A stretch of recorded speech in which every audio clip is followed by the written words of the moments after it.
Ayan na guys, mag-blower na tayo. Patutuyin muna natin yung kanyang bukok para malalabas yung pagkatay niya. Bago natin sa paplagsahin,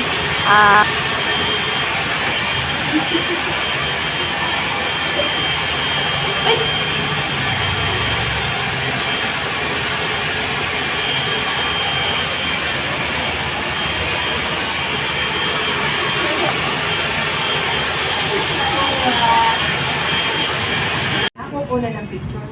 Before and Bakit after. yung hangir ano yun? Oh, nawala. Gaganyan naman rin ako yan. Kamay din ako ganito. Kanina ka pa dito. Pagkatapos ng general practice nila. Okay. Di ba yung project din yan, ha? Alin? Isa kanya may treatment?